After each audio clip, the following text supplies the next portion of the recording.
Hello everybody and welcome to Decoding the WSL, the podcast dedicated to the stats and facts in the WSL. We are here today having a look ahead to game week 10, the last one in 2024, the last round of WSL matches before we get into 2025. I'm going to be giving you all the stats and all the numbers you need to look ahead to this weekend's games. I'm your host, Stattorino.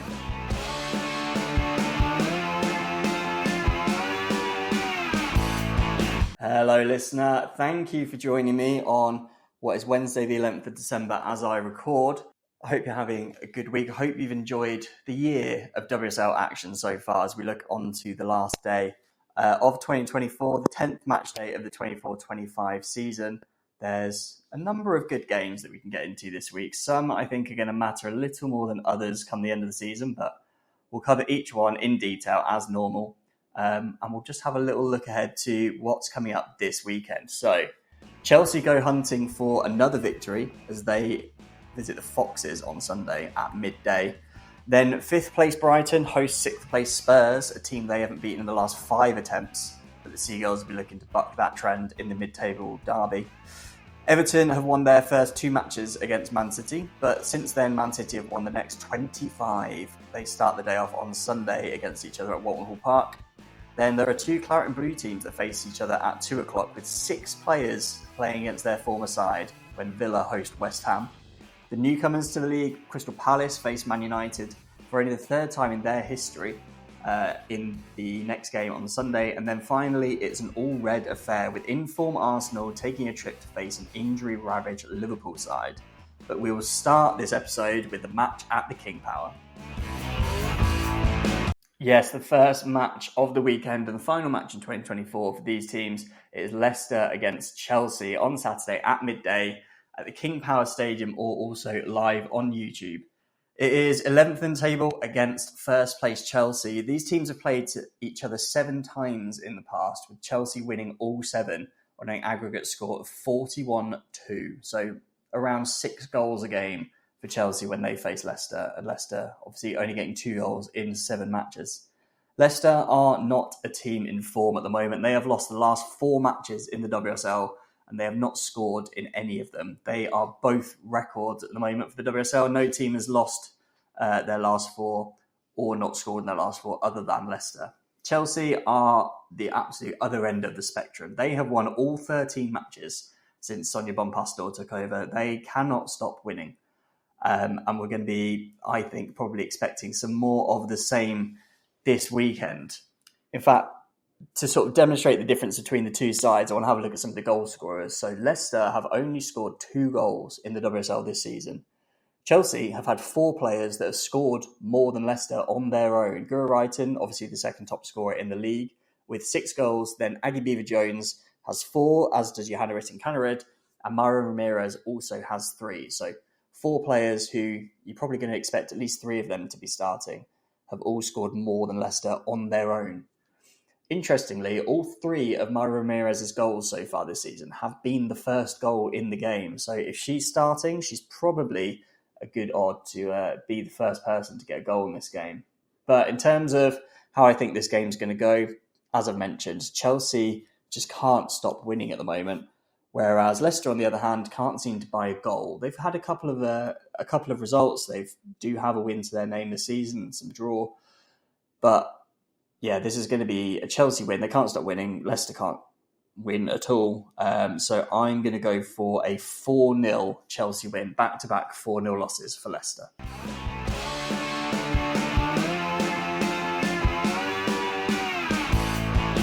The evening game on Saturday is Brighton hosting Spurs. This one is at 5:30 on Saturday. Brighton playing at Crawley for this one, or also it is live on YouTube. Manda Nilden is going to be going back to her former club. She represented Brighton in the 18-19 season. This game is between 5th and 6th in the league, although there are 6 points and a decent amount of goal difference between them at the moment. It is a sort of decent sized gap between kind of the top half and the bottom half. Although if Spurs can do something in this game, it will definitely shrink that down if they can get the win. Spurs are, as I mentioned in the intro, unbeaten against Brighton in the last 5 attempts, contrasting to, I guess, what they have been doing at the moment, because Spurs are, as I say, 6 points behind Brighton, and they've moved up to that space this week. They have contrasting home and away records in the WSL this season. Brighton are yet to lose at home, whereas Spurs are yet to win on the road. Brighton are the top scorers in home games this year with 13, whereas Spurs have conceded more goals than any other team with 14 away from home. Brighton have scored in every home game so far this season, and Spurs have conceded in every game so far this season. So all of that sort of data there, just all those trends just suggest that Brighton are going to be scoring and they're probably going to be winning, whereas Spurs are going to be on the sort of battering end of that, I guess you'd call it. Neither of these teams, interestingly, have scored in the first 15 minutes of a game this season so far. Obviously, we are 9 games in so far, so that's relatively rare, especially considering that both teams are scoring a good amount of goals. Neither of them seem to be teams that are going to score, straight out of the blocks. So expect any goals in this game be coming later in the first half or in the second half. Similar to Ramirez, who I mentioned earlier on, Nikita Parris's 3 goals this season have all been the first goal of a game. So if she is starting this game, as we probably expect that she will, expect her to be on the score sheet early doors. In terms of how I think this game is going to go, I think Spurs will put up a fight. I don't think it's going to be particularly one-sided, but I do think Brighton are going to show that they are the better team. I don't think it's going to be a thrashing, as I've mentioned, but I do think it's going to be a Brighton win. So I'm going to go for 2-1. So they are the 2 games that are on this Saturday, and we will cover Sunday's games after this quick break.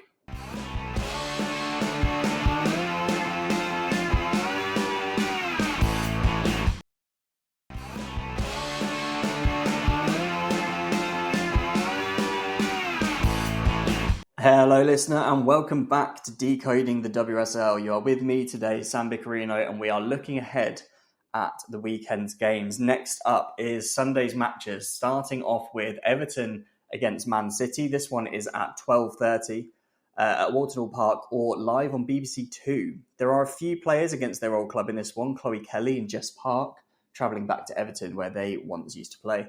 And Melissa Lawley was formerly a Man City player, obviously now at Everton.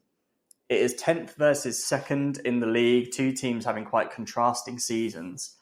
And they have quite a contrasting record against each other, as I mentioned. Everton won the first 2 times that these teams played each other, whereas Man City have won the next 25 times in a row. Definitely, as a lot of teams have with Man City, a definitely one-sided affair. 5 of the 6 goals that Man City have conceded this season in the WSL were in away matches. That is in 4 games. So away from home, they are conceding more than a goal a game. Not something we necessarily expect from Gareth Taylor's side. Everton are still yet to score 2 or more goals at home in all competitions this season. So they are not a team that is free-flowing with the goals, unlike Man City. So I would say as well that even though Man City are conceding on average just over a goal a game in away matches in the WSL, Everton are not the kind of team that are going to be scoring more than a goal a game. City have 13 wins so far this season in all competitions out of the 15 matches they've played. It's worth noting that the only 2 matches they didn't win was the 2-2 against Arsenal, the first game of the season away at the Emirates, and then a 2-0 loss against Chelsea. So 2 of probably the harder fixtures they're going to have this season away at the Emirates and obviously against the absolute steam train that is Sonia Bonpastor's Chelsea. Interesting stat from this game coming up around Bunny Shaw is that she has scored more than double the goals of Everton in the WSL this season. Bunny Shaw with 9 goals so far and Everton with just 4. I think in this game, Everton could potentially get on the score sheet. They might get a goal, but if I was having to put my money where my mouth is, I would say probably not. And if they do manage to score, I would very much doubt they're going to get more than 1. Man City, on the other hand, are free-flowing with their goal scoring this season. I would be very surprised if they don't score at least 2 or 3. So I'm going to go for a 3-0 Man City win.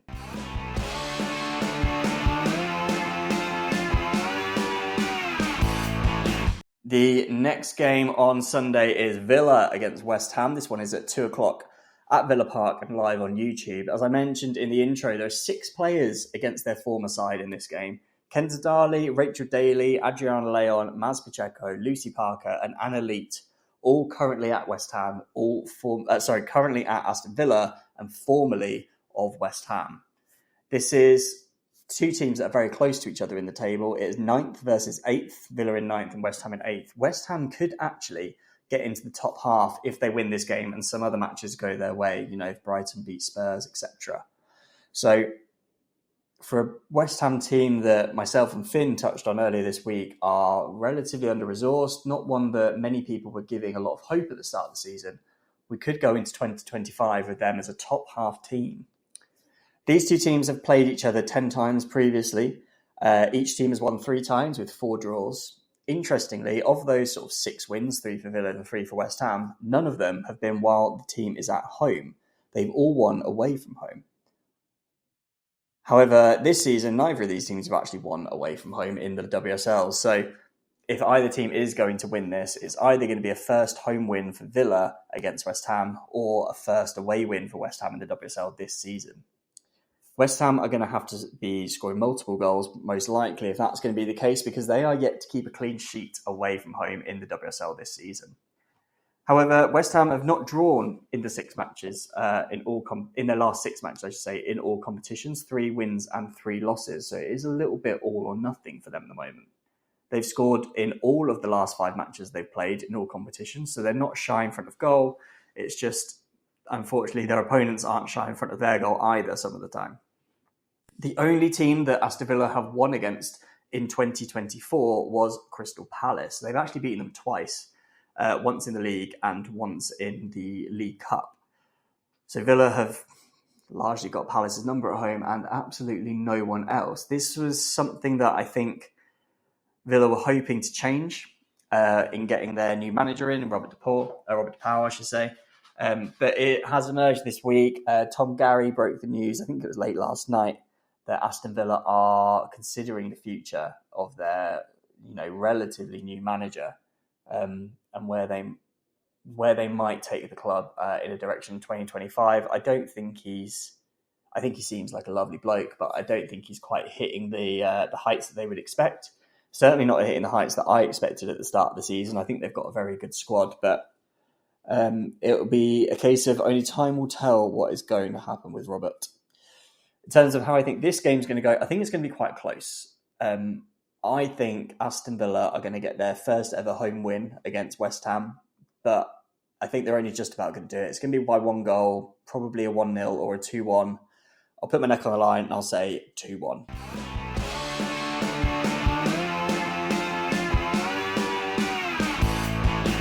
The penultimate game of the weekend sees Crystal Palace hosting Manchester United, also at 2 o'clock this weekend. This one is at Sutton United Stadium and also live on YouTube. It is bottom in the league, Crystal Palace, against 4th place Man United.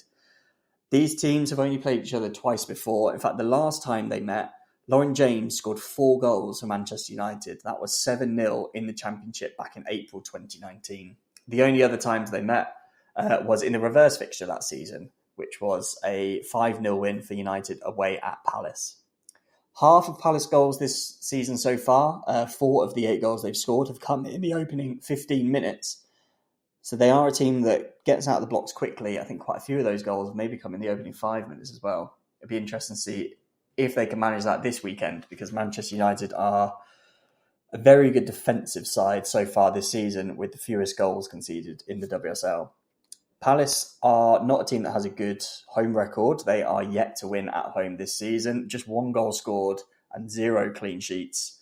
It is not looking good. And they are winless in 6 games in the WSL. They won early on, getting their first win. I think a lot of us thought that, they're going to hold their own at this level. But in their last 6 games, that hasn't been the case. And they are now facing a pretty good Manchester United side. Man United's last away game, which was the 1-0 loss against Chelsea, the rearranged fixture, was their first away loss in all competitions this season. As I said, they have been very good, and if the only team you're going to lose against is going to be Chelsea, that's probably not too bad. All in all, I think Manchester United are going to be a relatively comfortable bet for a win in this game. Probably, by 2 or 3 goals. I'm going to go for a 3-0 victory.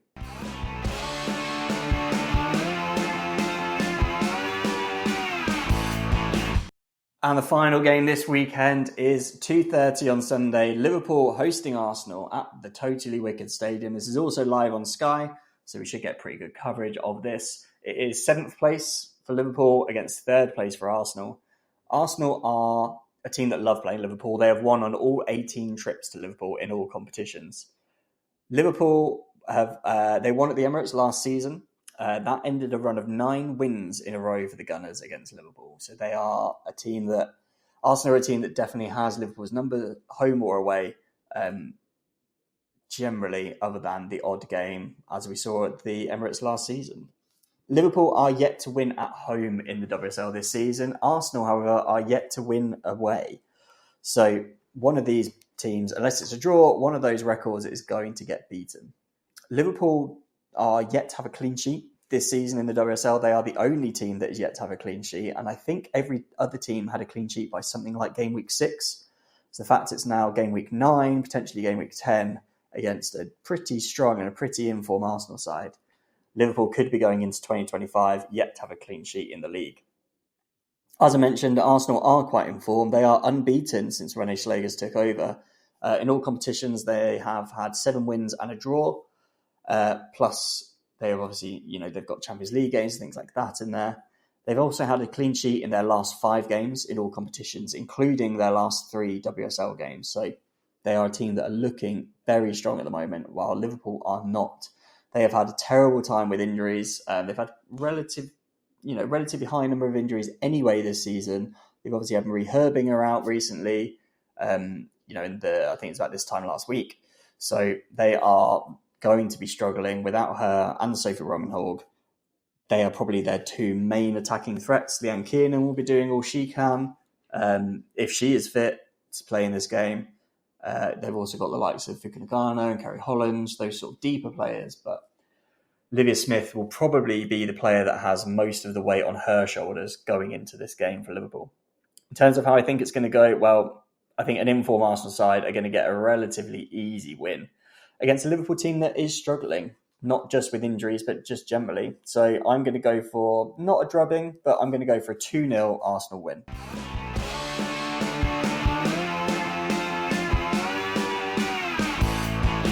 So listener, there we have it. That is the 6 games this weekend, the last ones of the year, and how I think they're going to go. I think there's going to be quite a lot of action this week. Probably not as many goals as last week, because that was a bit of an anomaly with so many, but a good entertaining week of WSL football nonetheless. Do join me again next week. We're going to be reviewing game week 10 in what potentially might be the last pod of the year. I may have some other, I do have some other sort of one-off episodes in the pipeline. If I manage to get any of them out this year, you will hear about them, obviously. But definitely do tune in next week regardless. And thank you for tuning in today. If you enjoyed today's episode, do make sure to go follow or subscribe wherever you get your podcasts. And if you can give us a 5-star review, it does go a long way in helping others find the show. We are growing the show, but want to start growing it even more. You can also join the conversation, stay up to date following us on Instagram at Decoding the WSL, or join the discussion over on Reddit. We have our own subreddit, r/Decoding the WSL as well. If you want to follow me, I post loads of stats and insights and that kind of thing. Follow me on X, follow me on Instagram, follow me on Blue Sky. And always, if you want to get in touch, drop a message on socials, drop an email, however you see fit. But I always do love to hear you guys getting in contact with the show. But thank you for joining me today in this relatively quick episode, mainly because I do not have that much time at the moment, but wanted to get this out anyway. Thank you for joining me. I hope you've enjoyed it, and I will speak to you at the next one.